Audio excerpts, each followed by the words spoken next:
maybe not having to get into that C-level type suite, right, above the line, like we talked about before, it's above and below the line, and they're easier decisions. They're not really going to be making a big impact on the business from a technology perspective or changing the way they're doing things, and can be relatively, easy to do and quick. Whereas the solution selling is we're typically looking at solving a problem, right? In which case there's an issue that they're having, and we're coming in and we're trying to leverage technology to fix, augment, fill the gap, what have you, with what we're doing. So it could potentially be something that changes the way they do business. If you think about, kind of work from anywhere, work from home situation, if they want to implement a DaaS solution, that's obviously going to be a newer technology, and that's going to involve being not just involved with the IT director level, right, but getting into that C-suite where those business decisions are being made. And we have to understand how this helps the business, not just the immediate impact that it will bring for them, but what is the long-term advantages that the company is going to be getting from bringing on a technology like this or rolling into a technology like this.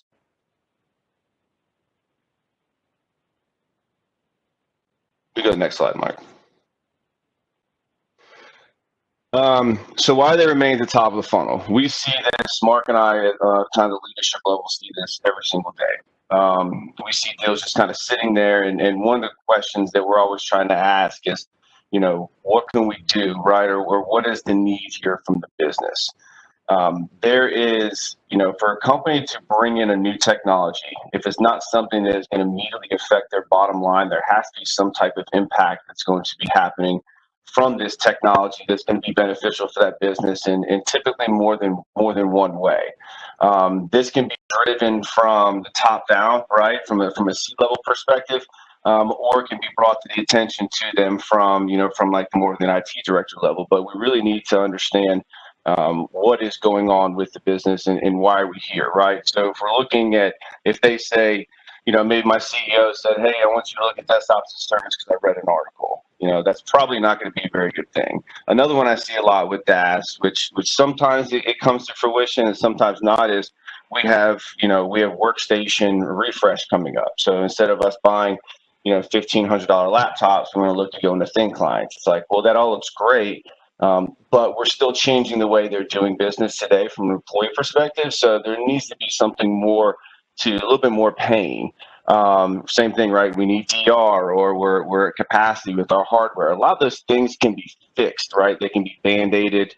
And the one thing they can always say is, we're like, what if they do nothing, right? What actually happens with that? So looking around, kind of the business impact. So Mark, if I was going to ask you, what is the one thing that we'd like to understand, or the one thing we want to recognize and know and have be for an opportunity that we're working with some of our solutions? Yeah, Andrew, I think you're leading us into our next slide. That's the compelling event, right? Yeah, that would be putting that on a T for you. Yes. Yes.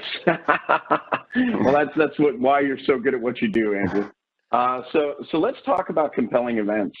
Now, Andrew really put it out there, right? Today, when we're talking to our customers or prospective customers, I think a lot of our sales partners are getting better at understanding and trying to identify the compelling event, right?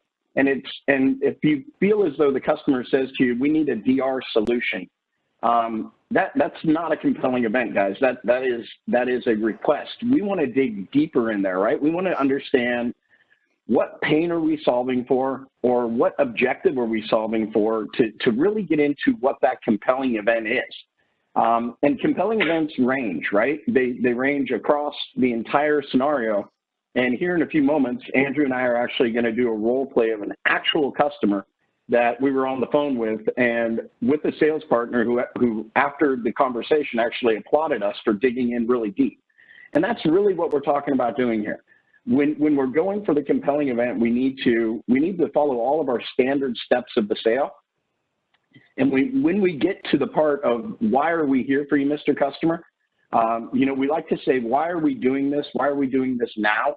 And why are we doing this? Fine, you don't have a compelling event or deal you're working on, find one, create the urgency, right? So really what we're trying to do, customers have a lot on their plates. And if we have a customer who's had a compelling event, and for example, they need DR, right? And they tell you, we need DR. Most folks go like this, great, we'll go get you DR, and they move directly into the technical part of the conversation. And that would be, what are we trying to protect? What servers are we trying to protect? And if you're more advanced, you know, you may even be getting into, we can protect some servers with 1 or 2 hour RTO and RPO. We can protect some servers with 4 hour RTOs. Other servers we can do 24 hour RTO. And we dive down into that technology piece of the conversation really quickly, because that's where we're comfortable. That's where your cloud solution consultants from RapidScale are comfortable. And that's where the engineers who are on the call from RapidScale are really comfortable. But if we don't understand why this person is in need of DR, we're missing the big picture. We're missing what's creating the sense of urgency. How do we keep it top of mind? And how can we use this lever later to pull that customer back in if the deal starts to sit at the top of the funnel, right? Hopefully that makes sense to everybody. But the compelling event is just finding out what's happening with the customer's business. Why are we there in front of them today? And that's great. But here's the secret sauce, ladies and gentlemen. Compelling events lead us to business impacts. And these are the levers you are looking to pull. So we're talking a moment ago about disaster recovery. So if you were to say to your customer, so John, why are you looking for a disaster recovery plan? And John says, yeah, the CEO said we should really get one, and I need to go out and research them and find out what's going on. Why don't we have one today? That's not a big business impact, guys. That's not a business impact. That's not a really strong, compelling event either.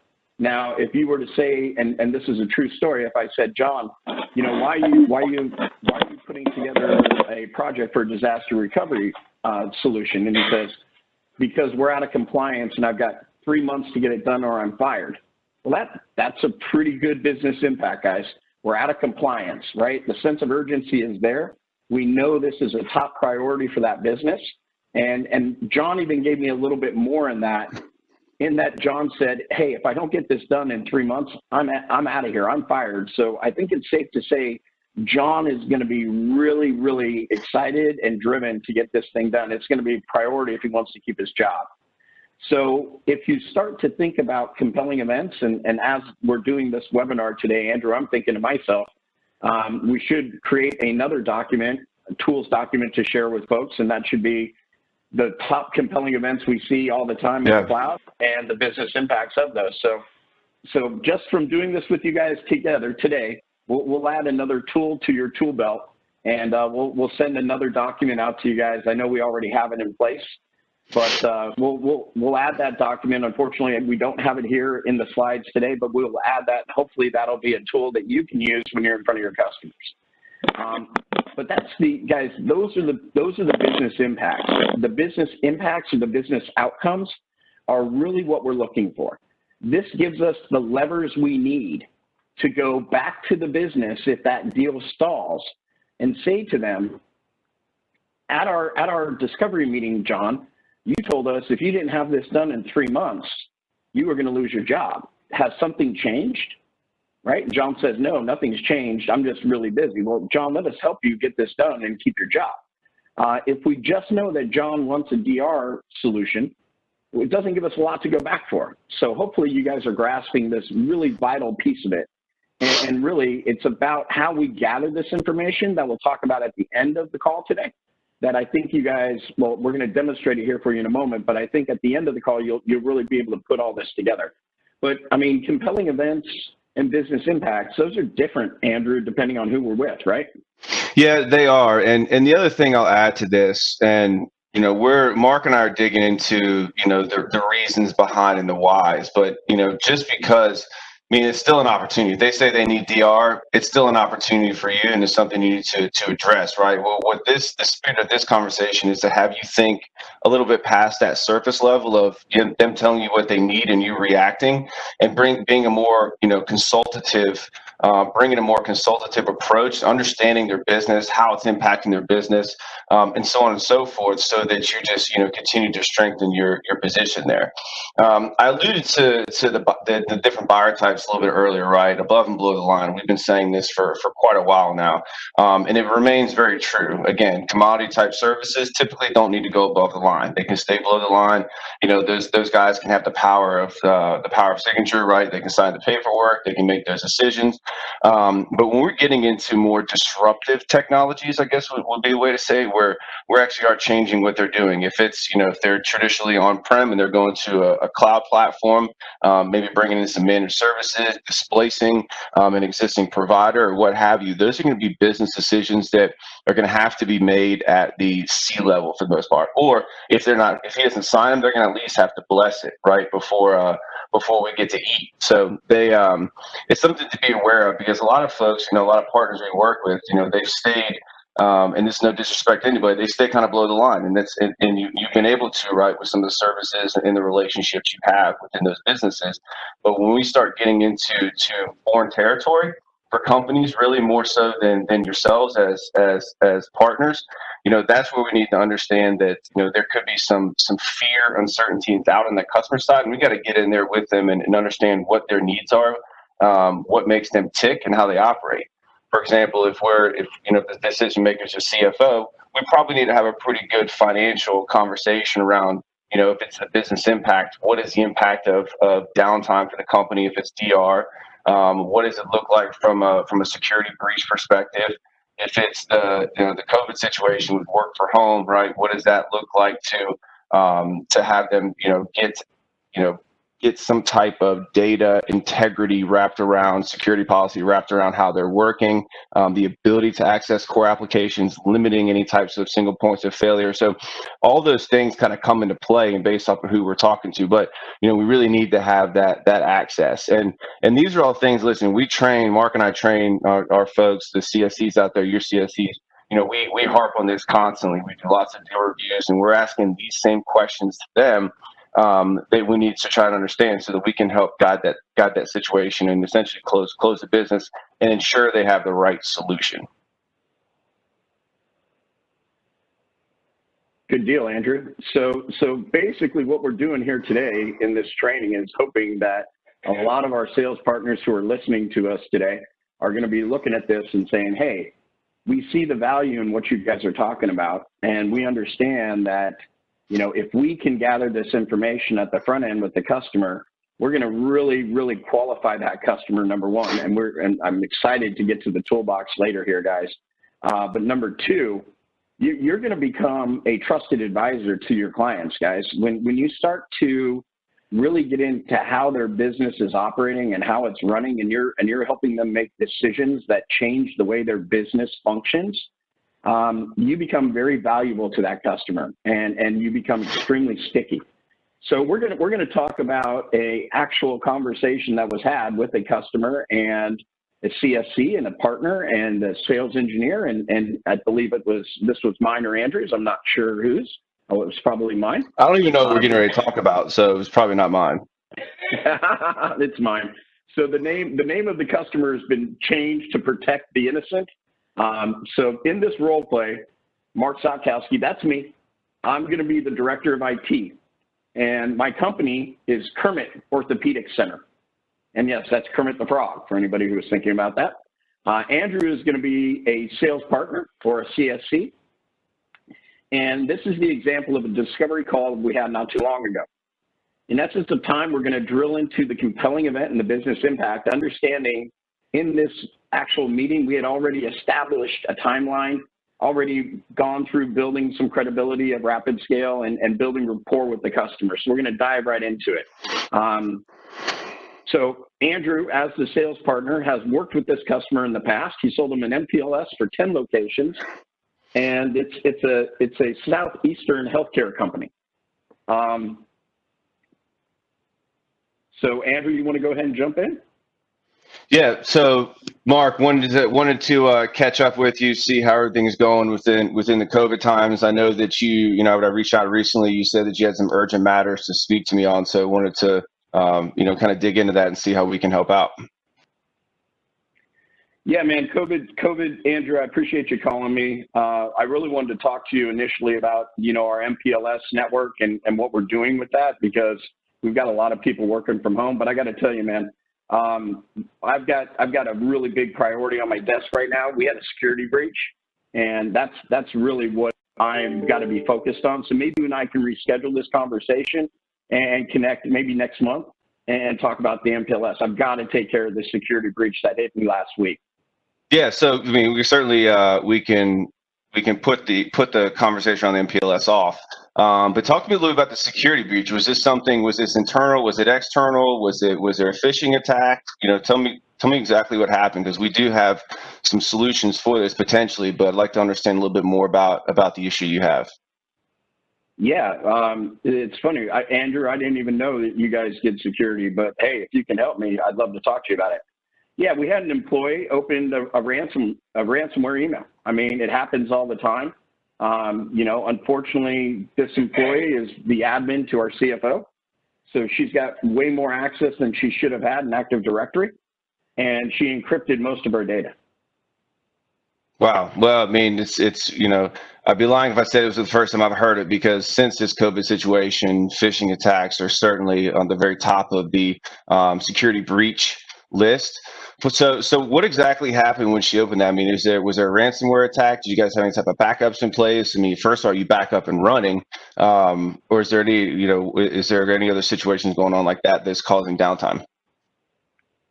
Yeah, so no, I mean, this did cause downtime, Andrew. I mean, the team worked all weekend on trying to get the backups in place.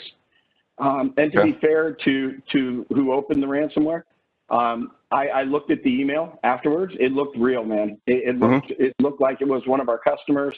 They sent over a Word document about asking, some specifics, and she opened it for her boss. And I can blame her for that, but it's not going to do me any good. They wanted $5,200 in Bitcoin, and we luckily had a backup from a couple of days ago. So we worked on getting those backups in place. But yeah, I mean, it took our team, it took the IT team a good day and a half probably. Okay. So you guys have what, around 125, 150 employees? Yeah, we're at 120 employees. Okay. Do you have any idea what that cost of business to be down? Just kind of curious. Yeah, so I mean, just in lost productivity, Andrew, we basically rolled back 4 days. So everything in NetSuite was gone. We had NetSuite on-prem. Accounting, everything was gone. So I'm estimating it's 50 to 100 hours per employee of just lost productivity. That's not counting lost revenue from the sales that couldn't happen when this thing was all locked up. And yeah, at 120 employees, it's a lot of money. Yeah. How are you guys protected today? I mean, do you currently have any type of anti-spam, malware, targeted threat protection, any type of security filter for your emails going through today? No, I'm actually looking at a company called Proofpoint right now, because we didn't have anything. All we did was train our employees, and obviously we didn't train them very well to not open these kind of emails. And, so Proofpoint was recommended from a buddy of mine. He's in the IT business too. But yeah, I mean, we're looking for a solution to help protect us there. Yeah, and Proofpoint's an option. I think Mimecast is typically the leader in the space when it comes to this. But I mean, obviously, it's an unfortunate situation what happened to you, and I empathize with you and the business and the financial impact to it. I think the best thing to do is to kind of worry about what we can control. Is first, let's get something in place to avoid any type of situation like this from a filtering perspective, and then also the end user training for them to make sure that they're aware of not opening up malicious, potentially malicious emails. Is going to be huge, but it's probably where we should start with this. And we'll get into the backups later around more of a daily or hourly incremental to kind of avoid any type of those longer RPOs, which is obviously the recovery point objective. But I think it's probably where we want to start digging in. But being that there's a need and obviously exposure to the business on the security weakness side, we should be addressing this right now. Yeah, man, we are addressing it. So what can you do for me? I'd probably call RapidScale. I know they're the leader. They're the number one MSP with Mimecast. They can handle everything soup to nuts, 24/7, 365 support. And I think I know a guy over there too that I could probably do some escalating and get some pricing turned around quick and get you in the front of the line in implementation. Fantastic. Well, let's do it. And guys, for all of our audience out there, this customer actually did tell us on the phone. Well, we told the customer. I did some quick math when he said 120 employees and 50 to 100 hours. I took 100 hours at 120 employees and just lowballed it with $30 an hour, and it came out to $360,000 that they lost in productivity. And that's a real number that this director of IT understood. And when we told him 360, he actually paused and said, in his opinion, it's going to cost them between $500,000 and $1 million this breach. And if that's not a business impact, guys, if that's not a compelling event that leads to a business impact, that you now know that their risk aversion is to $500,000 to $1 million. What's the number one? Well, what is one of the top 3 issues that customers have in moving to the cloud, Andrew, that they pause on? Give me the number 1 or number 2 in your eyes. What's the number 1 or number 2 of pause of moving to the cloud? Where's my data? Money? Yeah, obviously price, because you're adding additional costs onto the bottom line. And also, where's the data and is it secure?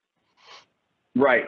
No, and those are the pauses, guys. So right now, you essentially have, if you uncovered this information, you essentially have $500,000 to $1 million budget to work with if they're a risk-averse company. So now when we go and put a proposal in front of them for Mimecast for 120 users for the MR2 bundle with all the kickers, like it's $7, 7 times 120, that's $1,000 deal or so. Add in the backups Andrew's talking about, maybe do some other things to harden their security. $3,000, $4,000 a month deal, guys. Do the math on that. They'll invest $100,000 over 3 years, give or take, to avoid or mitigate the risk of another $500,000 to $1 million breach. And that's what we mean by business impact. And I hope that everybody on this call is getting this piece of it. And I hope you realize that if you can uncover that on every customer call, which you're not going to get it on every call, but most you can, you just found the biggest lever in the world to pull to keep this top of mind, to keep it priority number 1, and most importantly, to get the deal off the street and earn your keep. So we're going to shift shifting your sales mindset. So Andrew, why don't you walk us through this? Yeah, and for sake of time, we'll kind of get through these things pretty quick. So just go ahead and go through the whole thing, and I'll kind of go through it, Mark. Perfect. So again, transactional and solution selling. So the skills. I mean, I think when you're solution selling, there's a business impact, right? Like we were talking about, and kind of business aptitude, understanding how these affects their business is big versus just bottom line. Responsive to the customer needs versus engaging and collaborating as a partner, understanding what do the workflows look like, what is this new solution, paint the picture for what the new technology, new solution can do for their business. Selling solutions versus selling product. Again, it's a little bit redundant, but being the same thing. It's like we're solving a problem by selling a solution versus bringing in a product to either replace a previous product or an incumbent with the same thing or less. We're solving problems, and then obviously differentiation through products and the experience. I think within the channel space, we talked a lot around the customer experience, whether it's support, whether it's what they're doing on a day-to-day, but understanding how that affects their business. Sales revenue focus versus sales customer lifetime, big one. Sell $1,000 circuit versus, which is a small piece of the pie, versus getting into more of the compute and more of the disruptive technologies, which is going to extremely increase the revenue for that, the ARPU for that customer for you, as well as, bring you into more complex conversations for down the road. And then obviously buyer-seller relationship. Here, you got something you need. Here, I got what you need versus, hold on, let's take a look. Is this really what you need? And let's understand what it is that's the problem, and how do we put the right solution in place versus something that you might think that you need today. Fantastic, Andrew. Well done. So, guys, here's the first tool that we're going to give you from the toolbox, and I know it's probably looks a little bit small here, but this is our customer engagement meeting discovery question. So what we've done is we've gone through and picked about the top 8 items that if we can uncover in the discovery call, we'll have levers to move this deal through the sales process more quickly. And they're here on the left. Obviously, we always establish rapport.